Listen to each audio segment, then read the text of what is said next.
नमस्कार। मैं हूं महेंद्र सिंह और आप देख रहे हैं न्यूज शॉट। आप सभी का स्वागत है।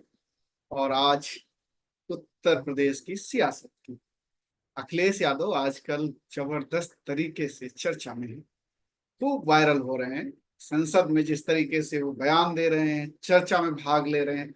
अखिलेश यादव के चर्चा की, अखिलेश यादव के बयानों की लगातार सोशल मीडिया मीडिया में खूब चर्चा है। लेकिन आज मैं एक और फैसले की चर्चा करने वाला हूं।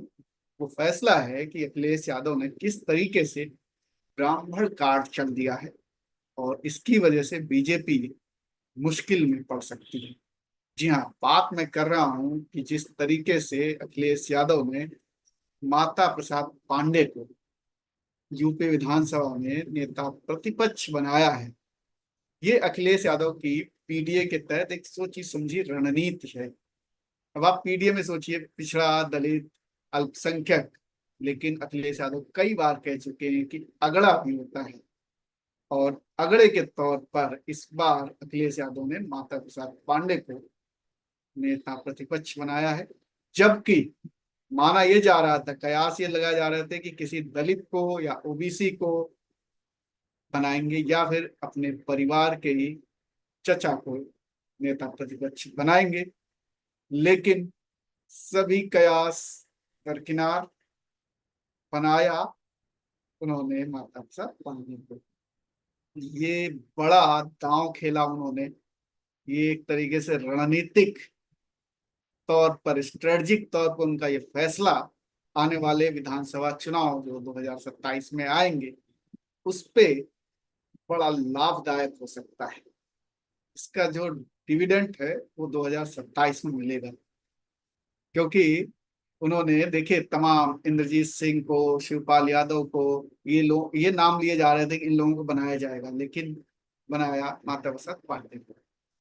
ये अलग बात है, माता प्रसाद पांडे कोई कमजोर नेता नहीं है। 7 बार के विधायक रहे हैं सिद्धार्थनगर सीट से। पुराने नेता हैं, परिवार के सदस्य के तरीके से हैं, मुलायम सिंह के भी करीबी रहे हैं।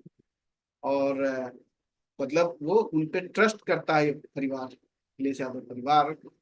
और ये बड़े अनुभवी नेता हैं, स्पीकर भी रह चुके हैं। तो ऐसा नहीं है, पहले भी नेता प्रतिपक्ष रह चुके हैं कि एकदम से इनको ले आया गया हो और उतार दिया गया हो। लेकिन शिवपाल यादव को भी बनाया जा सकता था, नहीं बनाया, परिवार के थे। और इसीलिए योगी आदित्यनाथ ने विधानसभा में चुटकी भी ली कि इस बार भी चच्चा गच्चा खा गए, भतीजे ने गच्चा दे दिया। तो ये एक दांव जो चला है अखिलेश ने, ब्राह्मण बनाम ठाकुर की लड़ाई, कहा यह जा रहा है कि ये लड़ाई को हवा दे रहे हैं। पूर्वांचल में जिस तरीके से ब्राह्मण बनाम ठाकुर का वर्चस्व की लड़ाई है, ये उसके एक कड़ी है। और जिस तरीके से माना यह जा रहा था कि बीजेपी का वोट बैंक है ब्राह्मण, और ब्राह्मण इस बार नाराज है। इस बार तो लोकसभा में छत्री भी नाराज थे, तो ब्राह्मण और छत्री दोनों की नाराजगी बीजेपी में बड़ी भारी पड़ गई। और जिस तरीके से डिप्टी सीएम ब्रजेश पाठक ब्राह्मण है, अपने आप को ब्राह्मण चेहरा, उत्तर प्रदेश में बीजेपी का ब्राह्मण चेहरा बनाने की कोशिश कर रहे हैं। बना पाए कि नहीं बना पाए वो अलग बात है। लेकिन समाजवादी पार्टी ने माता प्रसाद पांडे को समाजवादी पार्टी का ब्राह्मण चेहरा जरूर बना दिया। अब उत्तर प्रदेश की सियासत में अगर बात की जाए कि महत्वपूर्ण क्यों है, क्योंकि करीब करीब 10% के आसपास माना जाता है, जाति जनगणना होगी तो पता चलेगा, माना जाता है 10% के आसपास ब्राह्मण है। लेकिन ये इनका एक दायरा जो है, इन्फ्लुएंस बहुत ज्यादा है। करीब करीब 115 सीटों के आसपास माना जाता है, पूर्वांचल की विधानसभा सीटों पर इनका दबदबा है। और वहां पर सेंध लगाने की कोशिश समाजवादी पार्टी कर रही है। और इस बार के लोकसभा चुनाव में इसकी बानगी देखने को मिली। आप देखिए कि समाजवादी पार्टी ने दोनों प्रयोग किए सोशल इंजीनियरिंग में। ठाकुरों का प्रयोग भी किया, ओबीसी का प्रयोग भी किया, और सवर्ण में ब्राह्मणों का प्रयोग भी किया। मतलब ओबीसी और सवर्ण दोनों का प्रयोग किया। लेकिन ब्राह्मणों में मतलब सवर्णों में भी ब्राह्मणों और ठाकुरों और दोनों का प्रयोग किया। आप देखिए कि वहां पर नीरज शेखर को टिकट दिया था कि चंद्रशेखर के बेटे हैं, बलिया से चुनाव लड़े नीरज शेखर, और पिता की विरासत को आगे बढ़ा रहे थे, राजपूत चेहरे थे, लेकिन सनातन पांडे ने हरा दिया समाजवादी पार्टी। तो वहां पर उन्होंने ब्राह्मण वर्चस्व को कायम करवाया। ब्राह्मण वर्सेस राजपूत की लड़ाई में एक कदम आगे निकल गए।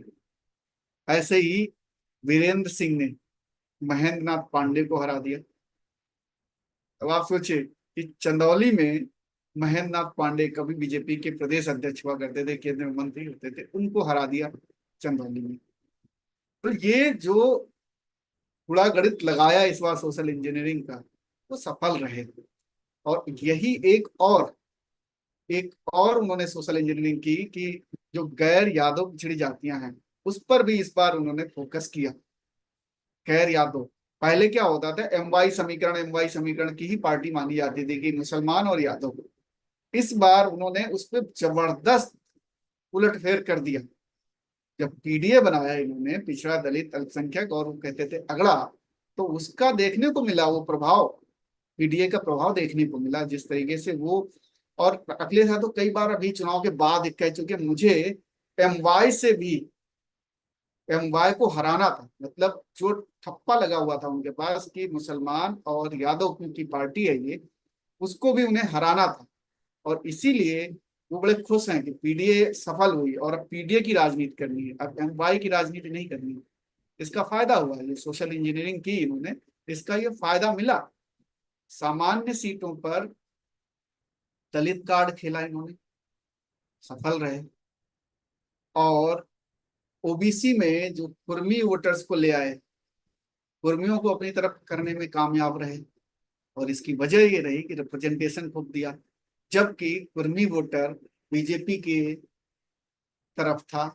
और बीजेपी से इस बार छिटक के आया, और बड़ी तादाद में छिटक के आया, क्योंकि बीजेपी ने उनके मान सम्मान की जो देना चाहिए था वो ख्याल नहीं रखा। आप सोचिए, सपा 62 सीटों पे लड़ी और 17 टिकट दलितों को दिए। आप सोचिए, बड़ी तादाद में दलितों पे दांव खेला। और जो एक दलित जीत के आए हैं अवधेश प्रसाद जी फैजाबाद सीट से, वो तो बीजेपी के लिए मतलब इंटरनेशनल न्यूज बनी वो, और बीजेपी उस हार को पचा नहीं पा रही है, क्योंकि वो एक बड़ा धब्बा लगा बीजेपी को कि ये भी नहीं सीट जीत पाए जहां राम मंदिर का, मतलब पूरे प्रदेश देश में राम मंदिर का मुद्दा था, वहां पर वो होम ग्राउंड में हार गई। लल्लू सिंह थे वहां, हरा दिया। तो ये एक बड़ा झटका था। अब 17 में से 8 सीटों पे सफलता मिली। तो आप सोचिए, रॉबर्ट्सगंज जीते, मछली शहर जीते, फैजाबाद जीते, लालगंज, कौशाम्बी, जालौन, इटावा, मोहनलालगंज, यहाँ पर जीत दर्ज की। दलित टिकट दिए दलित लोगों को, और वहां से सपनी झोली में सीटें ली। तो बड़ा दांव चला था, 17 टिकट दिए थे। ऐसे ही कुर्मियों पे इन्होंने गेम खेला, और सबसे ज्यादा 10 टिकट दिए पिछड़ी जातियों में, 10 टिकट दिए पटेल बिरादरी को, और 10 में से 7 जीते हुए। अम्बेडकर नगर जीते, श्रावस्ती जीते, बस्ती जीते, फतेहपुर जीते, बांदा जीते, प्रतापगढ़, खीरी, इन लोकसभा सीटों पे परचम लहरा दिया समाजवादी पार्टी ने। 10 में से 7, यानी 70% जीत हासिल हुई। तो पटेल बिरादरी को अपनी तरफ लाने में कामयाब रहे। और जिस एमवाई की बात होती थी, उस एमवाई को बहुत कम टिकट मिले। 5 यादव 4 मुसलमान, 5 यादव अपने ही परिवार के और 4 मुसलमान, और सारे जीते। अब आप ये देखिए, सारे जीते, परिवार की जितनी टिकट थी वो सब जीते। फिरोजाबाद, मैनपुरी, बदायूं, कन्नौज, आजमगढ़, ये सब में समाजवादी पार्टी के जो परिवार है अखिलेश यादव का, वो जीता। अब आप सोचिए कि, और मुसलमानों को जो टिकट दिए थे 4, वो भी सब जीते। कैराना, रामपुर, संभल और गाजीपुर, सब जगह जीते। 100% रिजल्ट रहा। तो आप देखिए कि 17 दलितों को दिए जिसमें 8 जीते, 47% रिजल्ट दिया उन्होंने। कुर्मियों को उन्होंने 10 टिकट दिए, 7 जीते, 70%, सबसे ज्यादा जीते। कुशवाहा साग के सैनी 6 टिकट दिए, 3 जीते, 50% रिजल्ट रहा। यादव 5 में 5 टिकट, 5 के पांचों जीते, 100%। मुसलमान 4 टिकट मिले, 4 में चारों जीते, 100% रिजल्ट दिया। निषाद और बिंद 3 टिकट दिए थे, 2 जीते, 67% रिजल्ट, अच्छा रिजल्ट। जाट बिरादरी को 3 टिकट दिए, 3 में 2 जीते, 67%। ब्राह्मण 4 और 1 जीता, 25%। ये रिजल्ट कम रहा, सबसे कम यही रहा ब्राह्मण बिरादरी को। इसीलिए कहा जा रहा है कि माता प्रसाद पांडे को नेता प्रतिपक्ष बनाने की वजह यही है कि ब्राह्मण वोट को अपनी तरफ लाना है, क्योंकि ब्राह्मण वोट अभी समाजवादी पार्टी के पास नहीं है इतनी तादाद में। उसको अपनी तरफ लाना, और बीजेपी को एक बड़ा झटका लगेगा। इसी तरीके से क्षत्रियों को 2 टिकट दिए थे, दोनों जीते, 100%, यानी क्षत्रिय समाजवादी पार्टी की तरफ आ रहा है। भूमिहारों को 1 टिकट दिया, 100% जीत, वो टिकट जीत गया सीट। राजभर को 1, वो भी जीत गए। लोधी समाज को 1, वो भी जीत गए, 100% रिजल्ट। तो बाकी सबके जीत का जो परसेंटेज है वो देखिए बहुत अच्छा है। लेकिन ब्राह्मण समाज में जो टिकट 4 को दिया, 1 जीते, 25% रिजल्ट। और इसीलिए समाजवादी पार्टी फोकस कर रही है कि अब ब्राह्मण समाज को अपनी तरफ लाना है। और ये अगर ब्राह्मण समाज समाजवादी पार्टी की तरफ आता है तो इसका सबसे ज्यादा नुकसान बीजेपी को उठाना पड़ेगा, क्योंकि बीजेपी का कोर वोटर है। और अगर बीजेपी के कोर वोटर में सेंध समाजवादी पार्टी लगा देती है तो निश्चित तौर पर 2027 के चुनाव में रिजल्ट कुछ अलग होंगे। आप क्या सोचते हैं, हमें कमेंट करके बताइए। फिलहाल इस विवेचना में इतना ही। जो लोग नए हैं उनसे मैं आग्रह करूंगा कि आप इस चैनल को सब्सक्राइब कर लीजिए, जिससे आपको समय रहते नोटिफिकेशंस आ जाएंगी, जिससे कि आप उस वीडियो को देख पाएंगे। फिलहाल इस विवेचना में इतना ही। नमस्कार।